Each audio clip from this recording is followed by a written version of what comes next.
Praise the Lord, hallelujah. और एक बार परमेश्वर की अनुग्रह से होली स्पिरिट टीचिंग के बारे में बताने के लिए प्रभु ने मुझे प्रेरणा दी है। आज आपके सामने एक सवाल पूछना चाहता हूँ, क्या अन्य भाषा बोलने से ही तो तभी आप में पवित्र आत्मा का वरदान है? हाँ या ना? आप इसका जवाब मुझे कमेंट्स में बताइए। इस क्वेश्चन का जवाब देना चाहता हूँ। बाइबल में प्रेरितों के काम की पुस्तक अध्याय 2 वचन 17 से लेकर पढ़ता हूँ।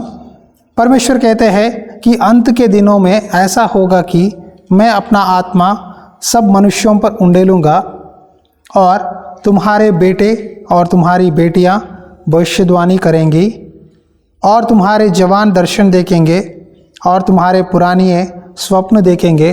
वरन मैं अपने दासों और अपनी दासियों पर भी उन दिनों में अपने आत्मा में से उंडेलूँगा और वे भविष्यवाणी करेंगे। हालेलुया।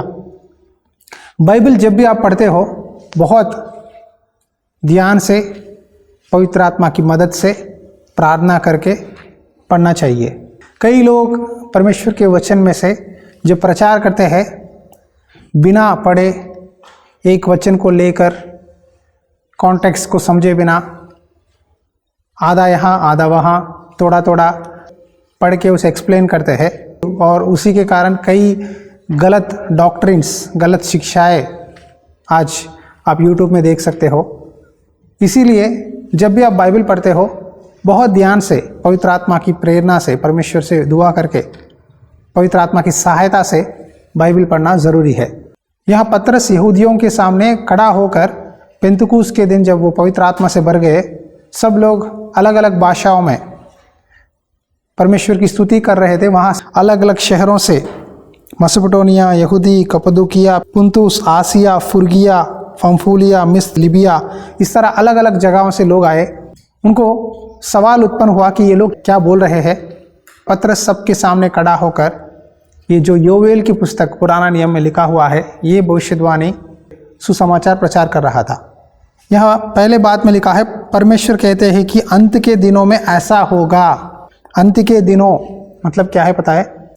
यीशु मसीह पुनरुत्थान होने के बाद, पेंतुकुस के दिन के बाद, चेलों में पवित्र आत्मा का वरदान मिलने के बाद से लेकर अब तक कई लोग भविष्यवाणी देखते हैं, दर्शन देखते हैं, स्वप्नों को देखते हैं और अन्य भाषा में स्तुति करते हैं।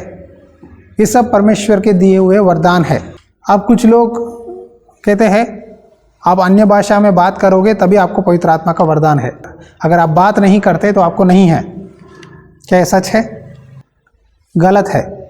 देखो यहाँ लिखा है, मैं अपनी आत्मा सब मनुष्यों पर उंडेलूँगा। देखो पवित्र आत्मा के वरदान अलग अलग है। एक व्यक्ति अन्य भाषा में स्तुति करता है, एक व्यक्ति अन्य भाषा का विवरण बताता है, इंटरप्रेट करता है, एक व्यक्ति भविष्यवाणी करता है, एक व्यक्ति बुद्धि का वचन बोलता है, एक व्यक्ति ज्ञान का वचन प्रचार करता है, एक व्यक्ति दर्शन देखता है, एक व्यक्ति स्वप्न देखता है। ये सब पवित्र आत्मा के वरदान है, गिफ्ट्स ऑफ होली स्पिरिट है। लेकिन क्या ज़रूरी है कि आपको अन्य भाषा में बोलने से ही पवित्र आत्मा का वरदान है? नहीं। इसीलिए प्रेरित पौलुस कहता है, परमेश्वर ने अपनी सेवकाई को बांटकर अलग अलग गिफ्ट्स देकर सेवकाई की ज़रूरतों को पूरा करने के लिए दिया है। कुछ लोगों को पास्टर्स, कुछ लोगों को प्रॉफिट्स, कुछ लोगों को अपोस्टल्स, कुछ लोग भविष्यवाणी बोलने वाले, कुछ लोग दर्शन देखने वाले, कुछ लोग अन्य भाषा में स्तुति करने वाले, कुछ लोग कलीसिया में एल्डर्स की तरह। एक एक काम के लिए परमेश्वर ने अपने गिफ्ट्स बांट कर दिया है और परमेश्वर की मर्जी है।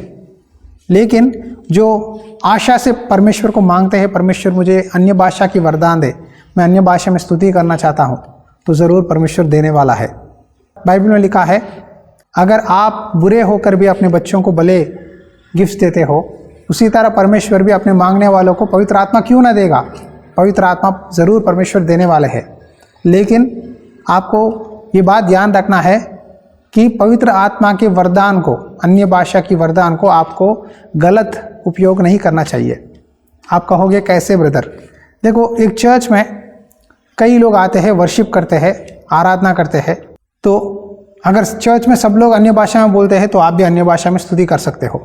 लेकिन सब लोग नए हैं, विश्वास में वचन सुनने आए हैं, प्रार्थना करने आए हैं, उनके सामने आप अन्य भाषा में ज़ोर ज़ोर से चिल्लाकर स्तुति करोगे तो उनको लगेगा क्या है, क्या हो रहा है, ये कोई अजीब हरकतें कर रहा है। कहते हुए परमेश्वर की शक्ति को, परमेश्वर की सामर्थ्य को वो लोग दोष लगाएंगे। मैंने एक वीडियो बनाया था, बाइबल में ये 3 पाप करने से मृत्यु होती है। उसमें एक पाप है पवित्र आत्मा के बारे में दोष लगाना। प्रभु यीशु मसीह ने भी कहा, अगर आप मेरे बारे में, मेरे कामों के बारे में दोष लगाते हो तो तुम्हें क्षमा की जाएगी, लेकिन कोई भी व्यक्ति पवित्र आत्मा के खिलाफ दोष लगाए तो उसको क्षमा नहीं है।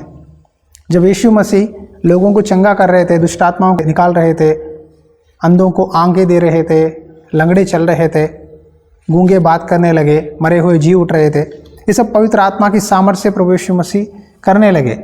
लेकिन उसी समय फारसी याजकों ने कहा, ये तो दुष्ट आत्माओं की मदद से, बेल्ज़ेबूब की आत्मा से दुष्ट आत्मा को बाहर निकालता है। प्रभु ने कहा, एक शैतान दूसरे शैतान को कैसे भगा सकता है? यदि मैं परमेश्वर की उंगली से इस काम कर रहा हूँ तो परमेश्वर का राज्य आपके बीच में आ चुका है। हालेलुया। देखो, एक सेवकाई में एक पास्टर के द्वारा या एक विश्वासी के द्वारा कोई भी दुष्ट आत्मा दूसरे व्यक्ति के अंदर से बाहर जा रहा है या भविष्यवाणी बोल रहे हैं, लोगों को चंगाई मिल रहा है, तो पवित्र आत्मा की मदद से है। और उसी तरह अन्य भाषा नहीं बोलते तो आपको पवित्र आत्मा का वरदान नहीं है।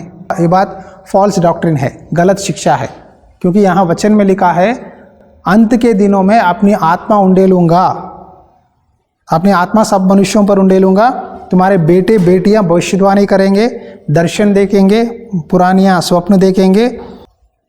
ये सब बातें लिखा है, लेकिन यहाँ अन्य भाषा के बारे में नहीं लिखा है। तो क्या यह आत्मा का वरदान नहीं है? ऐसा नहीं कह सकते। बाइबल को जब भी हम पढ़ते हैं, हमें इसका रेफरेंस कहाँ है, इसका रूट कहाँ है, सब देखकर पढ़ना चाहिए। प्रेरित पौलुस कोरिन्थियों की पत्री में कहता है, अगर आप कलीसिया में आते हो, आपके सामने 10-20 लोग बैठते हैं, तो अगर आप अन्य भाषा में बोलोगे तो किसी को समझ में नहीं आता। अगर आप उसको इंटरप्रेट कर सकते हो, उसको समझा सकते हो, तो अन्य भाषा में बोलो। अगर समझा नहीं सकते तो आप चुपचाप अकेले में बात करो, क्योंकि अन्य भाषा में बात करने वाला वो परमेश्वर से बात करता है, परमेश्वर की स्तुति करता है, और जो बोलता है वो उसको भी मालूम नहीं है। इंटरप्रिटेशन की गिफ्ट भी चाहिए, अनुवाद करने की गिफ्ट भी चाहिए। इसीलिए अगर आपको अन्य भाषा का वरदान है, कभी भी घमंड ना करना कि देख मुझे अन्य भाषा का वरदान है, मुझे पवित्र आत्मा का पावर है, तुम्हें नहीं है, तुम्हारी चर्च में नहीं है, तुम्हारे पास्टर जी नहीं बोलते, तुम्हारे विश्वासी नहीं बोलते। ऐसा मत बोलिए। परमेश्वर ने अपनी भाषा, अपनी वरदानों को, गिफ्ट्स को बांट कर एक एक को एक एक दिया है। लेकिन प्रेरित पौलुस कहता है, आप चर्च में आओ तो भविष्यवाणी करो, ताकि कलीसिया की उन्नति होगी, लोगों का विश्वास बढ़ेगा।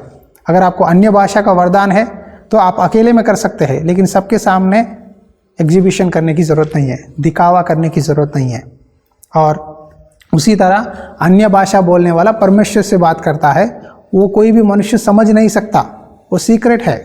परमेश्वर से आप डायरेक्टली बात करते हो और आपकी उन्नति के लिए, आपकी आत्मिक उन्नति के लिए है। लेकिन मैं आपको डिस्करेज नहीं करना चाहता कि आप अन्य भाषा में मत बोलो, स्तुति करो, प्रार्थना करो। जब तक दूसरा व्यक्ति भी अन्य भाषा से भर जाए, तब आप दोनों मिलकर प्रार्थना करना अच्छा है। अगर आपके पड़ोसी विश्वासी को अन्य भाषा के बारे में पता नहीं है, उनको बोलो, समझाओ।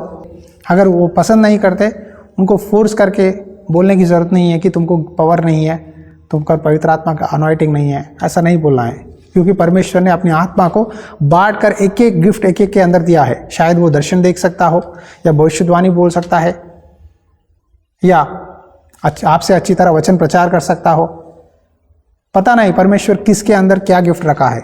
ये सब गिफ्ट्स परमेश्वर ने बांट के दिया है। मैंने कई लोग कहते हुए सुना, ब्रदर जी मैं रात प्रार्थना कर रही थी, हमारी मम्मी अचानक से गिर गई, उनके अंदर दुष्ट आत्मा है। मैंने यीशु के नाम पे तेल लगाकर प्रार्थना की, उनके अंदर से शैतान का आत्मा बाहर चला गया। मैं तो पास्टर नहीं हूँ, लेकिन कैसा हुआ? मैंने कहा आपके अंदर पवित्र आत्मा का वरदान है, पवित्र आत्मा का वरदान प्रभु ने आपको दिया है। परमेश्वर की आत्मा के द्वारा आपके मम्मी में दुष्ट आत्मा गया है। वो आपकी शक्ति नहीं है, परमेश्वर की सामर्थ है। परमेश्वर हर एक व्यक्ति को अपने अपने समय में, अपने अपने तरीके में इस्तेमाल करता है कि कलीसिया की उन्नति के लिए, लोगों को उद्धार में लाने के लिए। कभी भी पवित्र आत्मा का गिफ्ट इस्तेमाल करके व्यापार न करना, अपनी खुद की बड़ाई मत करना। अब सोशल मीडिया में कई लोग पास्टर्स के फोटोज़ लगा के टाइटल लिखते हैं, देखो पास्टर जी ने ये व्यक्ति को कैसा चंगा किया, कैसे इसके अंदर से दुष्ट आत्मा भगाया, कैसे इस लंगड़े चलने लगा, कैसे ये प्रार्थना करते ही पास्टर जी या प्रॉफिट जी, अपोस्टल जी, इनके अंदर से के लिए लोगों के जीवन बदल गए।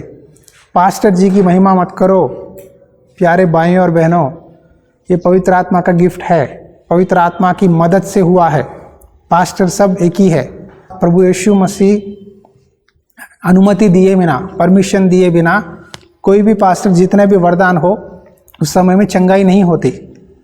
जब आप प्रार्थना करते हो दूसरे व्यक्ति के अंदर विश्वास होनी चाहिए, तभी मिरेकल होगा।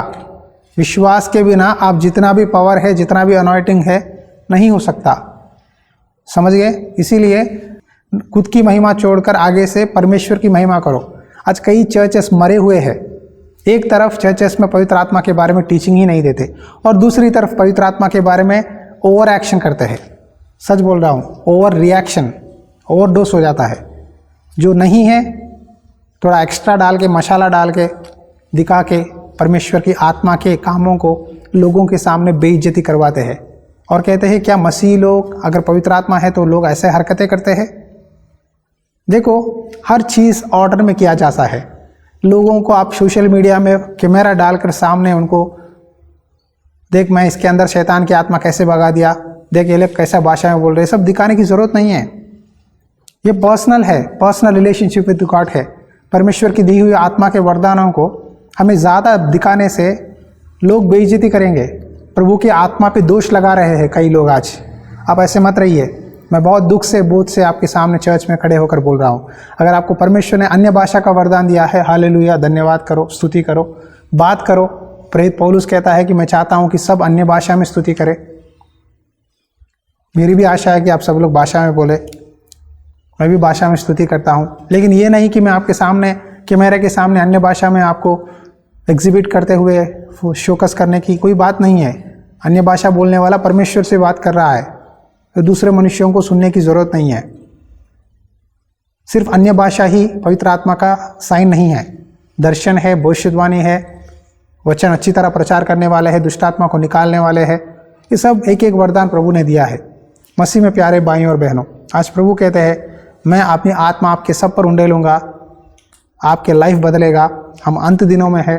परमेश्वर लोगों को उद्धार में लाने के लिए, रक्षा करने के लिए, एक को चंगा करता है, एक को दुष्ट आत्मा से बाहर निकालता है, कुछ लोगों को मरे हुए को जीवित उठाता है, कुछ लोगों को अन्य भाषा का वरदान देता है ताकि स्तुति कर सके।